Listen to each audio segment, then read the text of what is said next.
Bonjour et bienvenue sur KTV en direct, à la télé, à la radio et sur les réseaux sociaux pour ce temps de parole consacré ce matin au sport. Et pour parler sport, qui dit mieux que Patrick Bonfils, le directeur régional de la jeunesse et sport notamment. Bonjour. Bonjour à tous les auditeurs, bonjour à l'équipe de Quasi. Alors merci d'être venu ce matin. On est là en fait pour faire un point de la situation sur l'état du sport à Mayotte. Comment on gère tous ces sports-là, surtout en question de Covid? On le gère d'abord en appliquant strictement les consignes nationales concernant le sport.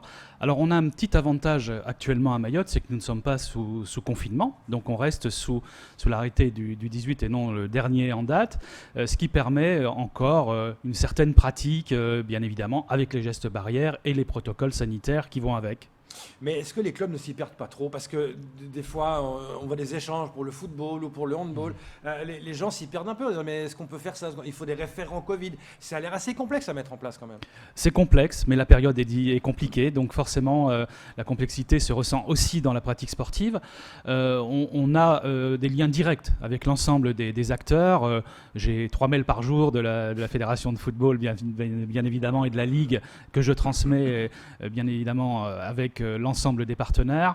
On a, pareil, dans toutes les disciplines sportives, un contact direct et privilégié avec les dirigeants qui permet de donner l'information en temps réel. Alors justement, Patrick Bonfils, on a vu aujourd'hui que dans certains établissements scolaires, en tout cas un protocole assez strict, mais on a l'impression nos jeunes aujourd'hui ne retrouvent pas cette envie du sport parce qu'il y a quand même ces gestes barrières à respecter. Donc on n'a pas cette euphorie, en tout cas de la jeunesse que nous connaissons. De toute façon, l'euphorie, elle est nulle part pour l'instant. Il faut quand même le reconnaître. On est tous dans une situation compliquée, difficile à vivre, pratiquement cloîtré chez soi, même si on n'est pas complètement confiné encore sur le territoire de Mayotte. Les chiffres, pour l'instant, sont plutôt dans la stagnation, mais on espère qu'ils ne vont pas s'emballer pour éviter qu'on y arrive. Mais si on doit y arriver, il faudra le faire. Donc forcément, le sport, qui est aussi un des enjeux de notre société, est aussi touché par ce manque d'euphorie que tu disais, Camar. Mais toujours est-il que je vois quand même beaucoup de jeunes sur les stades qui continuent à s'entraîner, qui continuent à jouer. Évidemment, dans le respect des gestes barrières, les compétitions se font sans public maintenant. Mais on a encore une pratique et c'est ça qui est encourageant. Alors justement, la semaine dernière, je recevais Dr Léo que vous connaissez forcément et avec lui, on abordait ce sujet qu'en période normale, les gens en situation de handicap n'ont pas forcément le moyen de pouvoir jouer. Il y avait une équipe de basket pour les personnes en fauteuil roulant aujourd'hui qui n'existe plus. Et donc, il disait qu'avec la Covid, c'est encore pire. Donc, ils ne se retrouvent pas. Est-ce que, quelque part, là aussi, c'est votre rôle, en tout cas, de chercher à les remettre dans le circuit? Oui, effectivement, il faut éviter qu'il y ait des groupes d'individus qui soient en dehors du système. Et je sais pertinemment, pour en être un des directeurs à l'MDPH, donc je vois pertinemment que ce public est en extrême difficulté, déjà en temps normal sur notre territoire. L'accessibilité est compliquée, les déplacements sont compliqués. Et en période de Covid, on rajoute encore une problématique.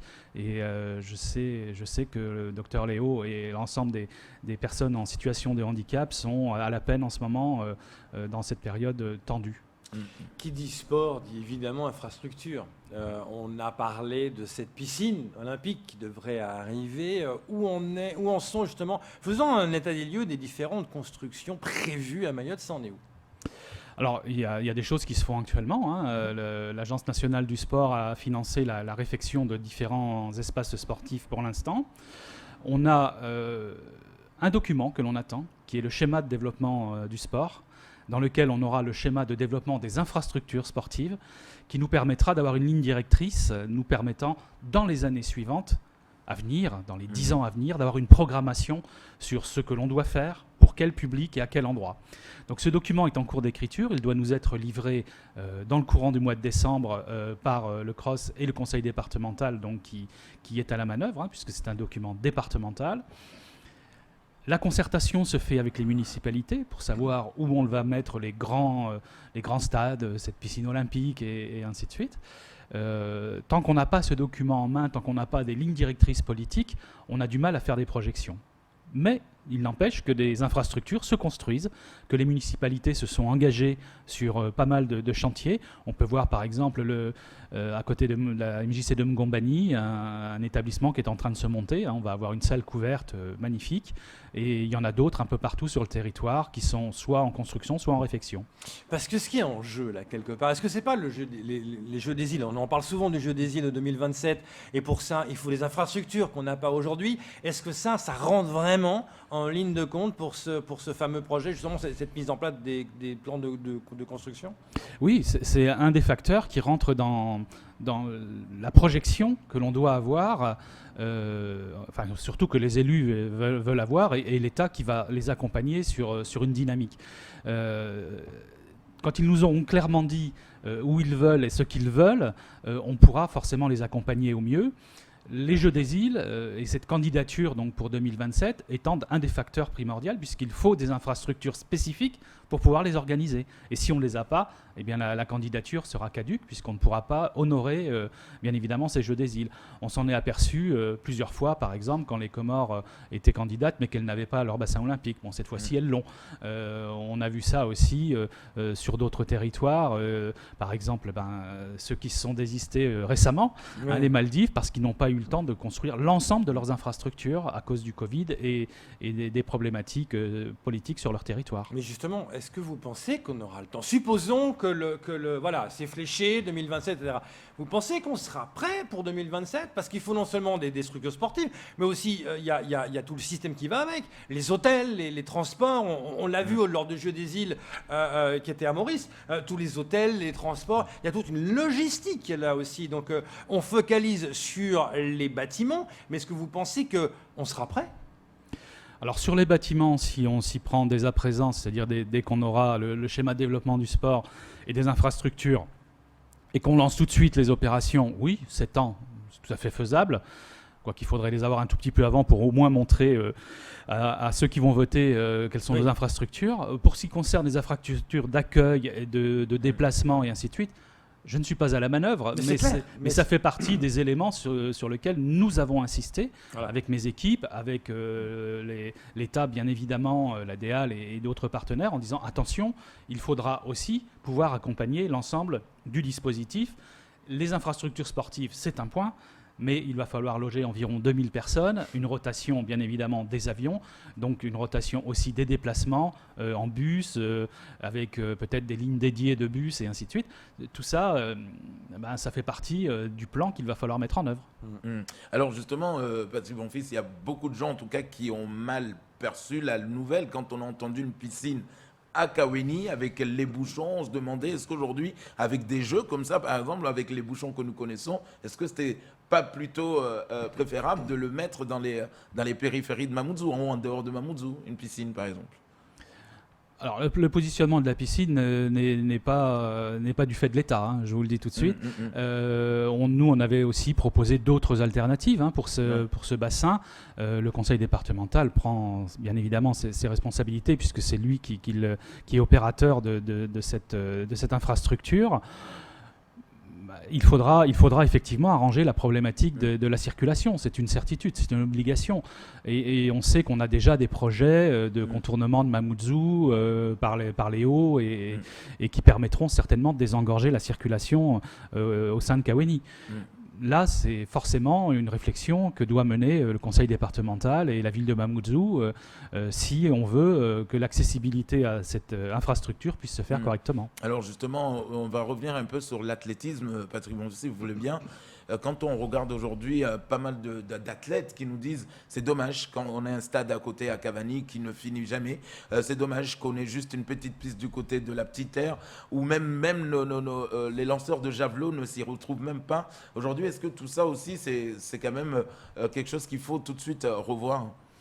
Il est prévu dans l'architecture de ces jeux d'avoir un stade d'athlétisme où on peut faire du lancer. Donc ça veut dire que pour l'instant, nous ne l'avons pas sur le territoire, c'est clair. Le stade de Cavani, sur une pelouse synthétique, on ne fait pas de lancer. Imaginez les trous dans la pelouse synthétique. Petite Terre n'est pas en état d'accueillir parce que l'athlétisme nécessite maintenant 8 couloirs et ainsi de suite. Donc, il faudrait refaire complètement ce stade. Ça veut dire que dans les projets, dans les cartons, il y a un nouveau stade d'athlétisme qui doit forcément sortir pour pouvoir répondre à cette candidature des Jeux de 2027. Et quand on voit pour les sports, ceux qui sont le plus soutenus, on pense par exemple au football, qui a une ligue qui fonctionne. C'est souvent le sport est lié à sa ligue pour qu'elle puisse fonctionner, pour avoir des financements, et pour avoir une structure. On l'a vu avec le handball, maintenant ça va mieux. Le handball, pardon, ça va mieux parce que... C'est allemand. Voilà. C'est bon, on va y arriver. En Suisse, on dit handball. Voilà, c'est ça. Je dis football. Bon. Oui, mais là, c'est anglais. Voilà, c'est ça qu'on dit tout le temps. Bon, pour nos amis suisses, bonjour. Le handball, c'est structuré.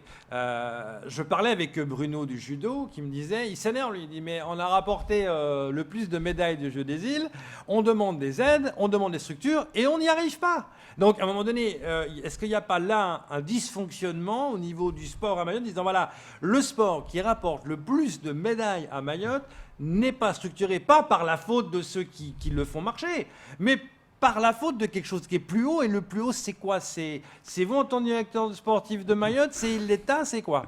Non, c'est surtout pas l'État, parce que j'ai eu plusieurs courriers et plusieurs échanges avec le président de la Fédération française de judo, M. Rogier, que j'ai croisé plusieurs fois, et ses prédécesseurs, bien évidemment. C'est un problème fédéral, tout simplement parce que le judo de Mayotte dépend de la Réunion. Et n'a pas son autonomie n'a pas été donnée par la Fédération nationale. Et pourquoi pas justement donner ça? Alors ça c'est une question politique encore. C'est une question stratégique et politique que la Fédération de judo devra évidemment à un moment donné mettre sur la table pour pouvoir donner une autonomie au judo mahorais. L'État fait ce qu'il faut pour dire soyez cohérents, et puisque c'est un département à part entière, il faut aussi à un moment donné qu'il ait une autonomie dans son développement, et le schéma de développement du sport donc, qui est en cours d'écriture sera peut-être une des pistes à remettre sur la table de la Fédération française de judo en leur disant mais voilà, il y a un vrai schéma, il y a un vrai développement qui est souhaité, et entre autres de cette discipline. Je sais qu'elle figurera bien évidemment dans ce schéma, et soyez respectueux du desiderata de vos compétiteurs sur ce territoire. Oui, parce qu'on revient sur le problème qu'il y avait eu à l'époque dans le jeu des îles, quand Mayotte était rattaché à la Réunion pour représenter la France. C'était complexe, alors que non, on veut Mayotte. On a l'impression que pour le sport, allez, on va mettre les deux ensemble. Ce qui ne serait pas incohérent, puisque la France est indivisible. Mais oui, la politique dans le bassin donc de l'océan Indien est un peu particulière. C'est ça, c'est des îles. Voilà, les jeux des îles. Les jeux des îles qui sont en plus séparés par Madagascar entre Mayotte et la Réunion. Il faut aussi penser que nos autres îles ont plusieurs îles. Je vois souvent notre ami ministre de Maurice qui me dit bah oui, mais pourquoi pas les jeux de Rodrigue aussi pendant qu'on y est. Voilà, donc c'est pas simple, c'est une question politique. Voilà, mais vous savez que la Corse fait partie de l'outre-mer. Voilà. Ils vont encore plastifier des trucs. Non, mais c'est clair, c'est compliqué. C'est compliqué. Merci beaucoup d'être venu ce matin. Je sais qu'après vous allez aux assises de la sécurité. Oui, tout à fait. C'est mon autre casquette. C'est votre autre casquette. On aura l'occasion d'en parler de cette autre casquette, qui est, Dieu sait si elle est importante par rapport cohésion au social, sociale, par rapport à nos gamins, par rapport à la sécurité. Et ça aussi influence le sport. Hein. Tout à fait. Parce qu'on dit souvent que la sécurité, les gamins, le sport, ça leur fait du bien. Exactement, ça permet de décompresser. Alors même si parfois il y a quelques heures en dehors des stades sur la troisième mi-temps, mais au moins il y a une énergie qui est dépensée sur le terrain, et puis surtout une cohésion sociale, un respect des règles. Il y a des règles, il y a des arbitres. On respecte les règles au moins sur le terrain. Exact. On donne un cadre à un gamin, et Dieu sait. C'est un acte éducatif, le sport. Ouais, c'est clair. Merci beaucoup d'être venu ce matin. C'est un plaisir. C'est tout pour ce temps de parole.